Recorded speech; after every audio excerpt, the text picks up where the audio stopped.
존경하고 사랑하는 국민 여러분, 우원식 국회의장님과 선배 동료 의원 여러분, 더불어민주당 수원시갑 국회의원 김승원입니다. 지금 우리는 민주주의와 민생이 동시에 위협받는 시기를 지나고 있습니다. 12.3 내란으로 훼손된 헌정 질서는 아직 회복되지 않았습니다. 윤석열 전 정부의 무능과 트럼프 대통령의 관세 전쟁으로 인한 경제 위기도 나아질 기미가 보이지 않고 있습니다. 그런데도 한덕수 총리는 국민보다는 자기 정치, 자기 사람 챙기기에만 급급합니다. 한 총리는 지금 대선 출마를 꿈꿀 때가 아닙니다. 지금도 민생을 살핀다는 핑계로 국회에 출석하지 않고 광주에 있다고 합니다. 그러나 민생은 국회에서 살피는 것입니다. 한 총리는 지금 당장 국회로 출석하여 경제 회복 및 차기 정부가 대미 협상에서 유리한 위치를 차지할 수 있도록 외교 경제적 기반을 마련하는 등 맡은 바 일을 해야 합니다. 한 총리는 내란 수계의 부역자로 역사에 남을지 공직자로서 최소한의 책임을 다할지 선택하십시오. 한편 한 총리는 보훈을 위한 알박기 인사도 하고 있습니다. 이를 즉각 중단하기 바랍니다. 국정 혼란을 더욱 키울 뿐입니다. 지금은 내란의 잔재를 청산하고 민생을 살릴 기반을 조성할 때임을 국무위원들께서도 명심하시기 바랍니다. 더불어민주당은 제1당으로서 12.3 내란의 잔재를 청산하고 법과 원칙 위에 선 새로운 대한민국을 향해 거침없이 나아가겠습니다. 질의 시작하겠습니다. 발언을 마친 8번째 김승원 의원입니다. 좌석이 많이 비어있는 본회의장 전체 모습이 비춰지고 있습니다.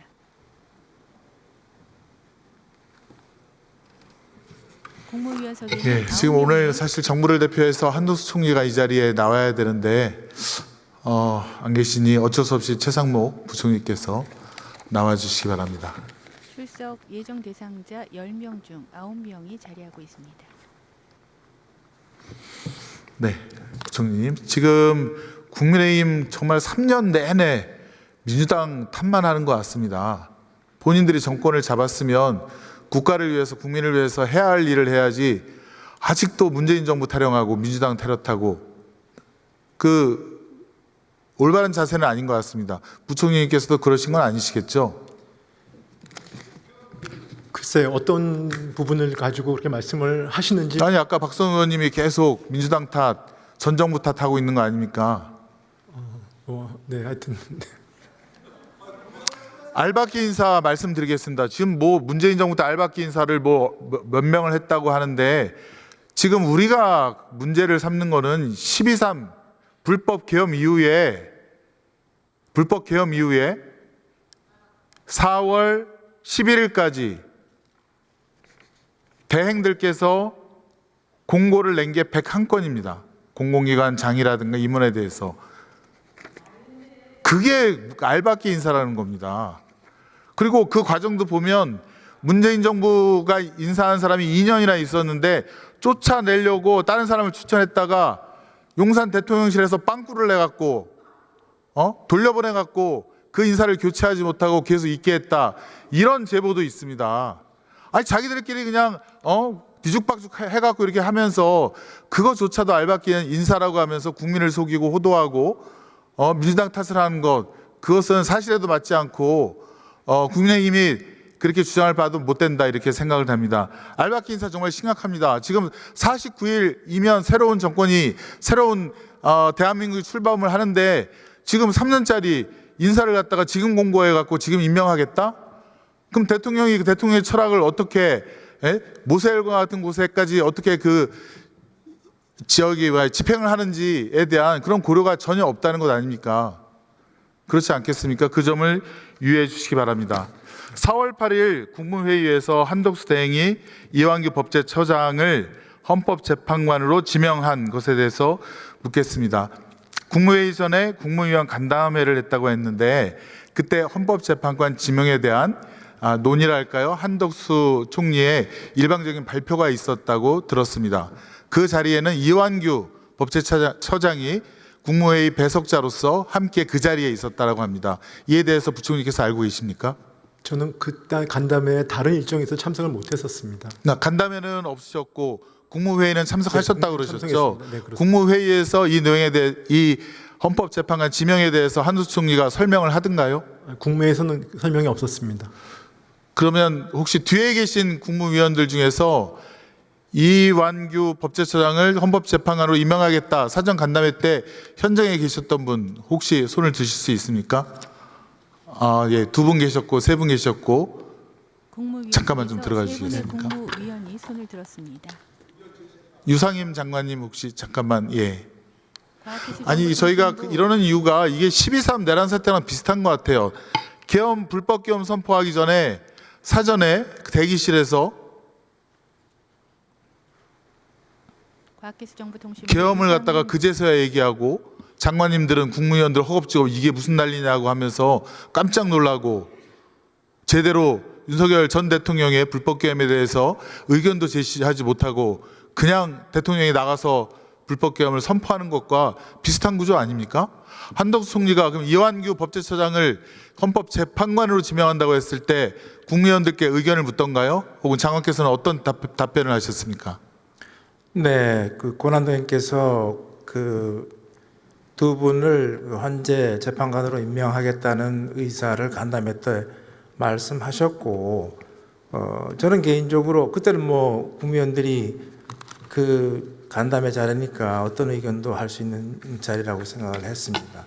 저 개인적으로는 뭐 특별한 의사를 말씀은 안 드렸지만 대통령께서 유고된 상태이기 때문에 온전히 권한대행이 대통령의 권한을 행사를 해야 된다고 저는 개인적으로 믿었고 그런 차원에서 행사하실 수 있다 이렇게 생각해서 별다른 이의를 말씀드리지는 않았습니다. 한덕수 총리가 그러면 이완규 법제처장은 어떤 이유로 헌법재판관이 되는 것이 타당하다라고 하던가요? 설명이 있었습니까? 다른 한 분은 뭐 제가 잘 모르는 분이고 이 법제처장님은 늘 국무회에 같이 했기 때문에 제가 잘 아는 분인데 늘 법률적인 부분에 많은 조언들을 해오신 분이고 그래서 적절한 분이다 이런 생각을 저는 했습니다. 정말요? 네, 그렇습니다. 아니 그 법제처장은 윤석열 전 대통령의 동기, 대학 친구이고 또 윤석열 대통령 장모 최은순 씨의 변호인이기도 했고요. 그다음에 검사 출신으로서 윤석열 전 정부가 시행령으로 통치를 할 때 그에 대한 이론적 기반을 아주 무리하게 제공한 사람인데 그런 것 사실은 몰랐습니까? 또 그리고 어떤 법적 지식이 충분하다 하더라도 누가 봐도 그것은 대통령, 그러니까 윤석열 전 대통령이 자기 지인을 갖다가 헌법재판소에 이것도 알박기를 해갖고 나중에 우리 헌법 질서에 대해서 본인의 의사를 관철시키겠다 그런 의도가 보이지 않았습니까? 글쎄요, 그때까지는 뭐 법제처장님이 그 전에 어떤 그런 관계가 있었는지에 대해서는 사실 제가 뭐 조사할 이유도 없었고 모르고 있었습니다만 그 이후에 그분이 그만한 능력이 있는 분이다 하는 정도는 저는 생각을 하고 있었습니다. 예, 좀 답답합니다. 예. 자리로 돌아가시기 바랍니다. 부총님 앞으로 좀 나와주세요. 지금까지 답변은 유상임 과학기술정보통신부 장관이었고요. 다시 최상목 부총리가 답변석으로 나옵니다.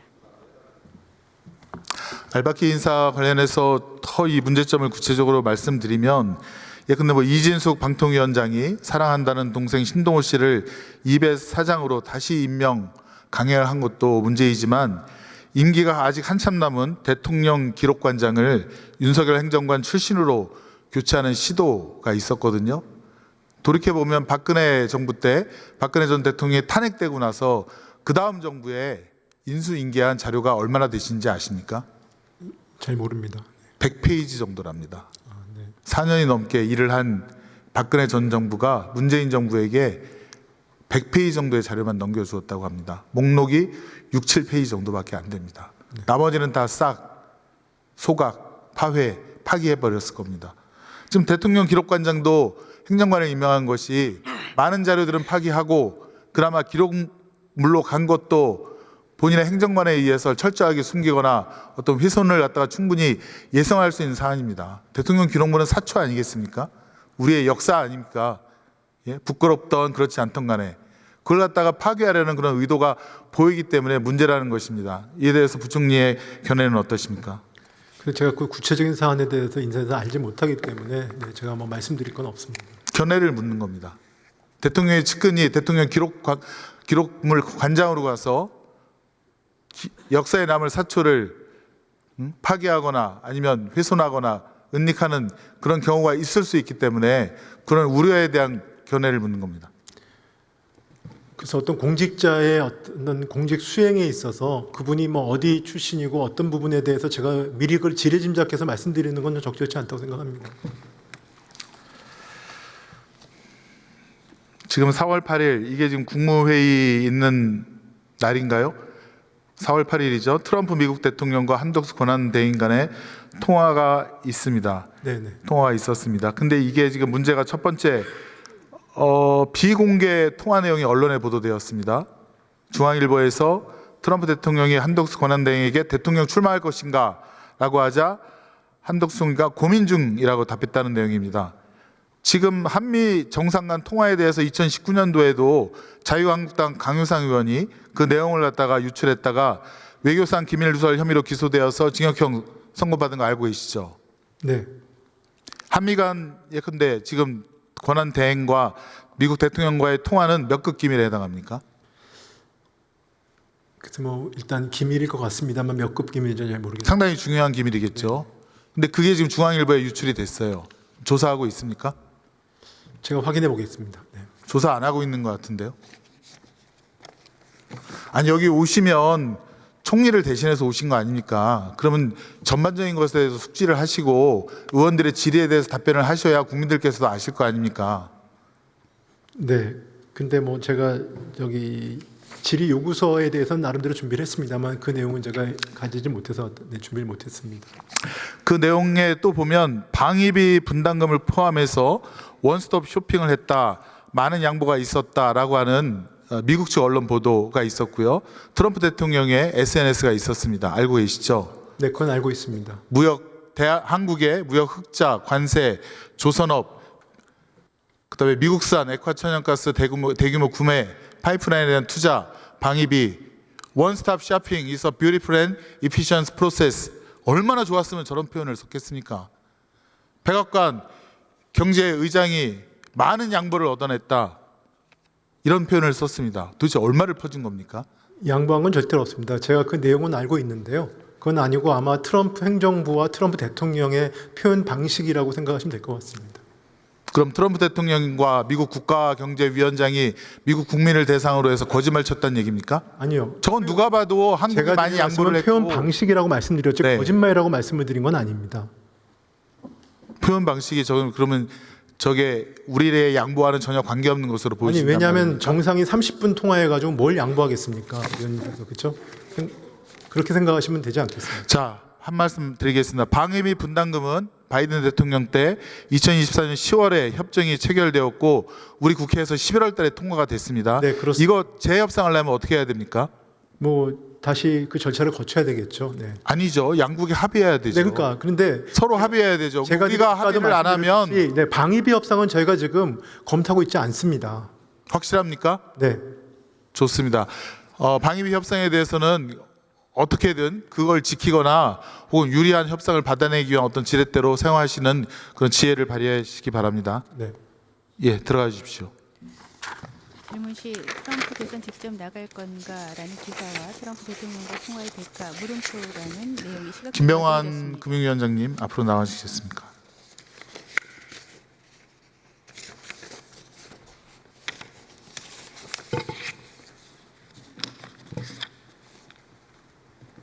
여덟 번째 김승원 의원의 질문이 이어집니다. 네. 위원장님 지금 사모펀드 MBK가 홈플러스 인수한 지 10년 만에 홈플러스는 숙대밭이 되었고 지금 긴급 회생 신청을 했습니다. 거기에 점포는 폐점이 되고 직원은 감축되었으며 입점업체와 협력업체의 연쇄 피해까지 지금 우려되고 있는 상황입니다. 4월 14일 어제 홈플러스 노동자들이 MBK가 있는 사무실에서 삭발식과 천막 논성을 시작했다고 합니다. 그 노동자들의 요구사항이 뭔지 아십니까? 아마도 구조조정 없는 정상화를 요구하는 걸로 알고 있습니다. 답변자 구조조정 김병환 없는 위원장. 정상화, 점포 매각도 있어서는 안 된다. 그러겠죠. 일자리 보장이겠죠. 예. 그거 어떻게 지켜나갈 수 있습니까? 그건 뭐 제가 답변 드릴 수 있는 사항, 확실히 답변 드릴 수 있는 사항은 아닐 것 같고, 회사가 그 노조와 또 채권단하고 잘 협의해서 합의를 이끌어내야 될 부분이라고 생각하고 있습니다. 지금 MBK 홈플러스가 긴급 회생 신청하기 전에 마이너스 통장 700억 원대, 그다음에 단기채 800억 원대 판매한 거 알고 계시죠? 예, 알고 있습니다. 그거 범죄로 볼 수 있다. 그 예전에 동양증권 사태 현재현 회장이 그와 비슷한 짓을 했다가 징역 7년 받은 거 알고 계시죠? 예, 알고 있습니다. 그거 조사하고 있습니까? 예, 현재 금감원에 조사하고 있습니다. 조사하고 있습니까? 아직 그 결과는- 범죄 행위가 되는지도 조사하고 있습니까? 예, 그거는 범죄 요건에 해당하는지도 같이 보고 있습니다. 언제 결과가 나옵니까? 최대한 빨리 하려고 노력하고 있습니다. 언제요? 대략. 아직 예정하기는 좀 예단하기는 조금 어렵습니다. 예, 지금 사모펀드사들이 예컨대 시내버스 회사를 인수한 후에 수익성 낮은 노선은 폐지하고 또 100억대 적자 상황인데도 수십억 원의 배당을 해가서 이익을 챙기는 등 그런 부작용이 상당히 많습니다. 알고 계신가요? 예, 듣고 있습니다. 이거에 대한 방지책도 금융위원장으로서 하셔야 될 것 같은데 어떤 방지책이 있겠습니까? 그게 사모펀드 전반에 제기되는 문제에 대해서 저희들이 정부가 개선책을 찾아야 된다는 생각을 하고 있습니다. 그런데 금융위원회에서 그 볼 수 있는 부분과 또 방금 말씀하신 부분은 그 소관 부처가 있는 부분이 있습니다. 그래서 저희들로서는 지난 20년 동안의 사모펀드의 공가를 한번 점검을 하고 최근에 해외 어떤 규제 동향도 한번 점검을 해서 이 개선 방안을 찾을 거고 지금 말씀하신 부분 또 다른 산업정책적인 부분에 대해서는 관계 부처와 함께 좀 같이 논의를 해봐야 될 상황이라고 생각하고 있습니다. 그래서 국무총리가 나와야 된다는 겁니다. 이런 거는 관계부처가 잘 협의하고 대책을 마련할 수 있도록 그 수장인 국무총리가 나와서 이런 거 답변을 해야 되는 거 아닙니까? 근데 지금 대통령 놀이하고 있고 광주에서 지금 뭐 하는 겁니까 도대체? 부처랑 그 긴밀히 협의하겠습니다. 예, 들어가 주십시오. 네, 지금까지 답변에 김병환 금융위원장이었습니다. 8번째 더불어민주당 경기 수원시갑 김승원 의원이 질문을 마쳤습니다.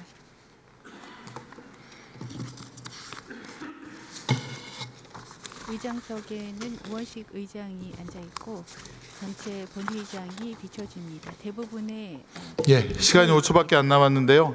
국민 여러분, 저희 더불어민주당은 제1당으로서 사실 발언 시간이 초과됐습니다.